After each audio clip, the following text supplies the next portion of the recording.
sociológicamente, ya no digamos periodísticamente, pero estos personajes no tienen argumentos. Mira, este señor dice que le puso al perro Borges. Qué barbaridad, ¿no?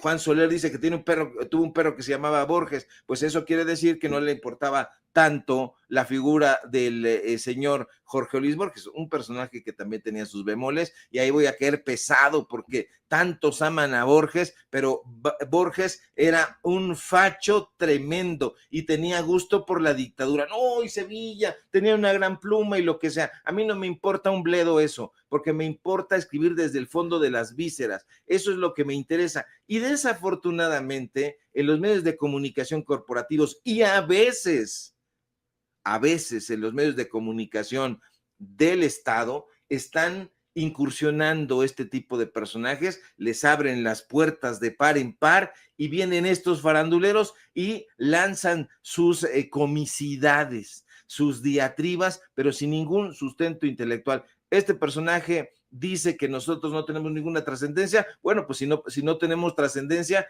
siempre dicen eso para abaratar o tratar de abaratar. Dicen, es que no tiene ninguna trascendencia. Entonces, ¿para qué nos responde el buey? ¿Para qué? No lo entiendo, mi querido Vicente. Y bueno, nos podemos seguir con eso, pero creo que no vale la pena. Oye, Ricardo, fíjate que vamos a cambiar de tema, si te parece, ¿no? Estoy viendo cómo la embajada, la embajada de Estados Unidos en México ha retomado una fotografía de Donald Trump con una cita de lo que dijo ayer de la presidenta Claudia Sheinbaum.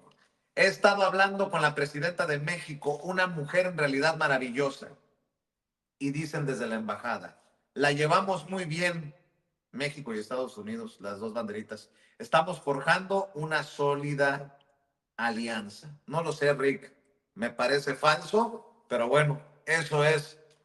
Ahora sí que queda lo de Rick. No lo sé, Rick, me parece falso. Así lo publica la embajada. Y por cierto, en noticia de último minuto, querido Ricardo Sevilla, Canadá se suma a Estados Unidos y declara terroristas a 5 cárteles mexicanos: el cártel Jalisco Nueva Generación, el cártel de Sinaloa, el cártel del Golfo, la Nueva Familia Michoacana y Cárteles Unidos. Así lo ha dado a conocer hace unos minutos el ministro de Seguridad Pública de Canadá, David McGuinty. Ricardo Sevilla.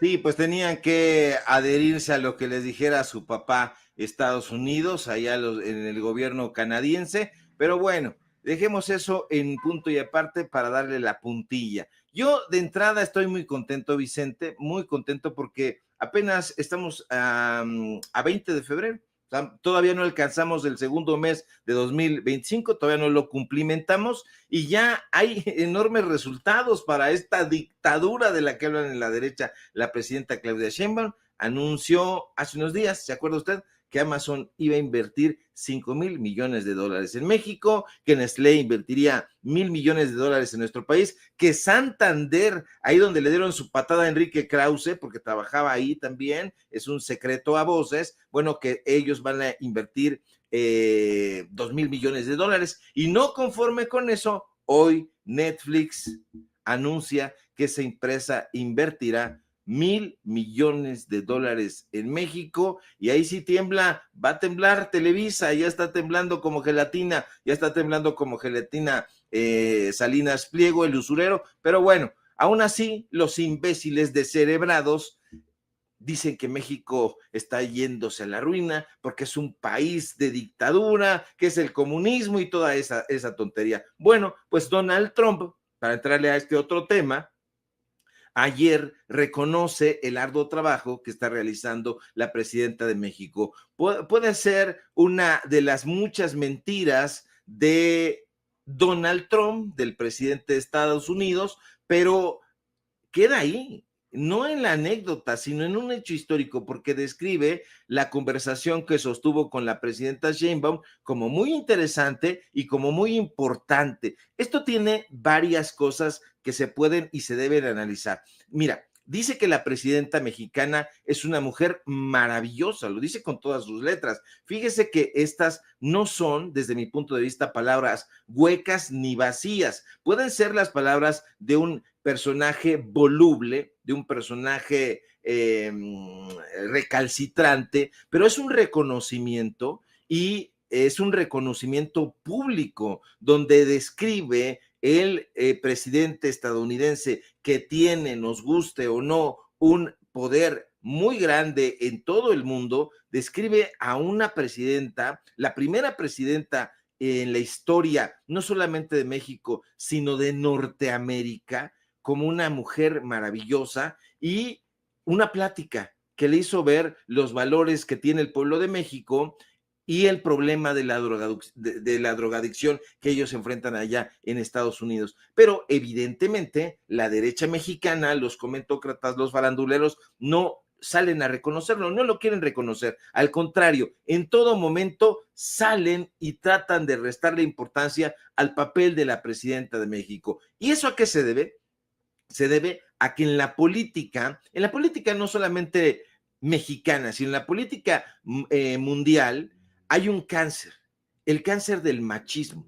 Y no estoy hablando de un tema viejo, ni de un tema del siglo pasado. No, lamentablemente el machismo en México y en muchas partes del mundo es una lacra vigente y se está manifestando de diversas formas, incluyendo, por supuesto, esta clase de descalificaciones en contra de las figuras políticas femeninas.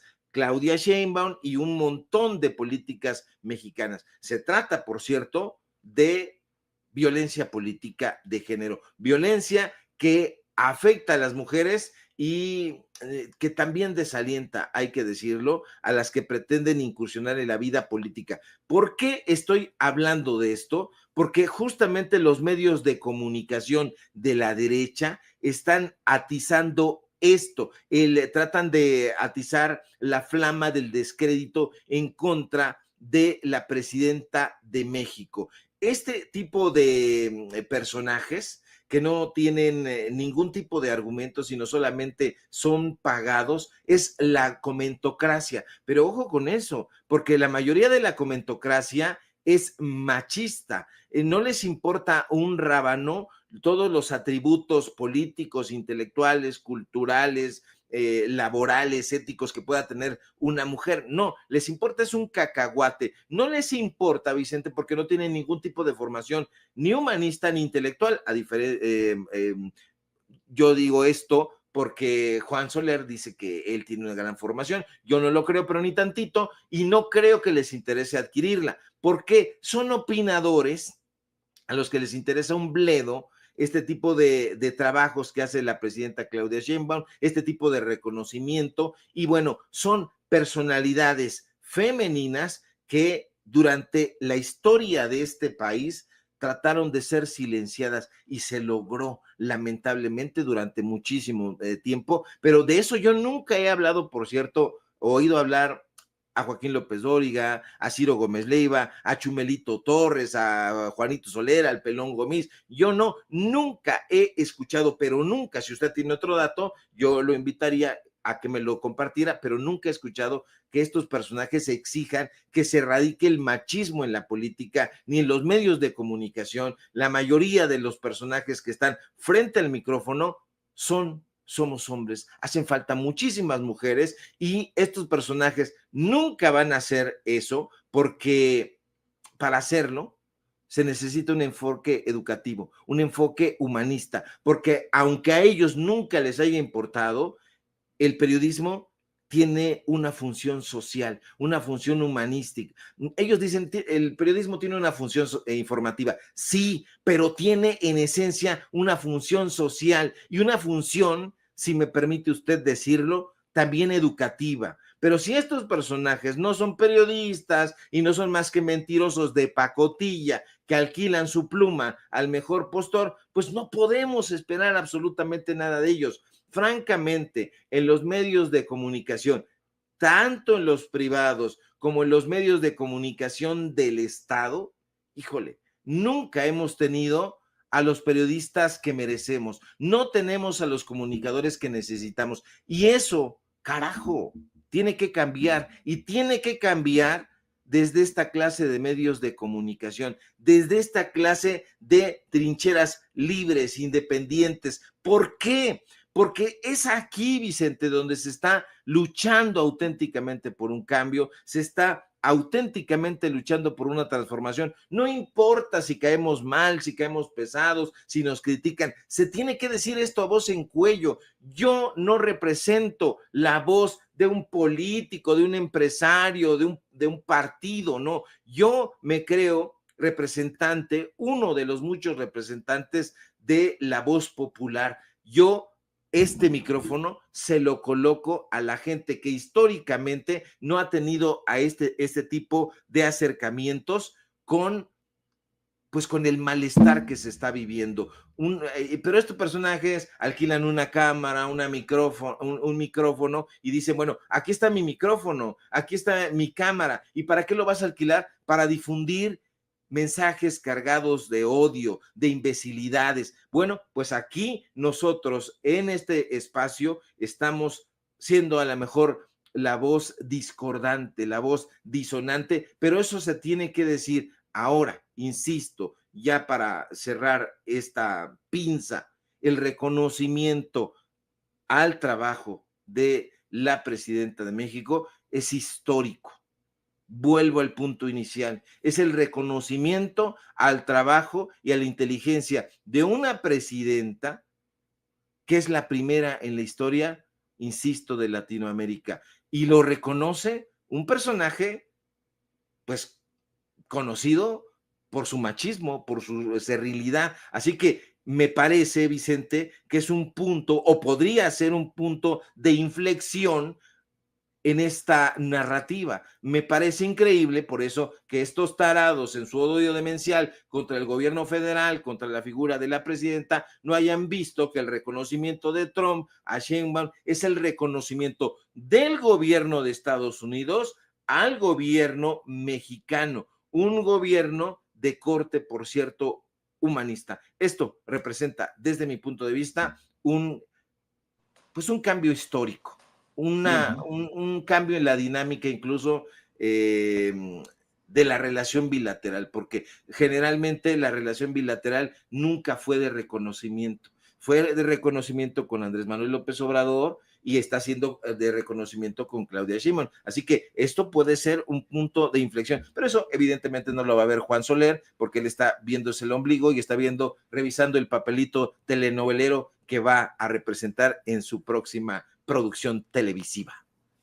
Mi querido Ricardo Sevilla, cerremos invitando a la audiencia de este espacio libre como el viento, que también es tuyo, a que te respalde, que amor con amor se pague, Ricardo. Claro que sí, querido Vicente, público memorioso. Sígame en mis redes sociales, acompáñeme para que no seamos 7,000 suscriptores en Datos Duros Podcast. Es que, cabrones, hasta hoy tiene 7,000 suscriptores. Pues es un podcast, lo acabamos de iniciar y vamos bien, ¿eh? Yo siento que vamos bien. Ellos no meten ni 300 personas al teatro y nadie se burla de ellos.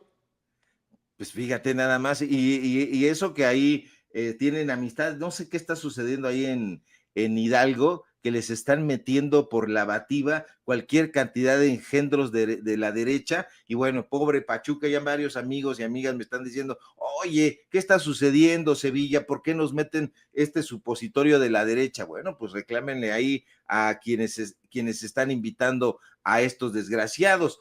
Pero bueno, síganme en mis redes sociales, en X, @Sevilla Crítico, en Facebook, Ricardo Sevilla, sin nada más. Síganme, por favor, en Datos Duros Podcast, para que seamos más de 7,000. Síganme en Paralelo 24, en donde sé que usted me encuentre, ya sabe, ahí me va a encontrar. El que me busca me va a encontrar, y ahorita no había visto eso. Ahorita el Pelón Gomis va a conocer el hijo de la... Le voy a responder. Te mando un fuerte abrazo, mi querido Vicente, y por eso no me invitan porque yo no me ando con cuentos. Te mando un fuerte abrazo y seguimos pendientes a la información. Claro que sí, te mando un abrazo, el maestro Ricardo Sevilla, hablando con nosotros sin censura, y le salieron, sí, mire, 3 pelos de coraje por Juan Soler. y como 10 por culpa del pelón Gomis. Estás muy entusiasmado con mis pelos. ¿Qué pasa? Un abrazo, Ricardo. Cuídate mucho, el maestro Ricardo Sevilla, hablando con nosotros sin censura y para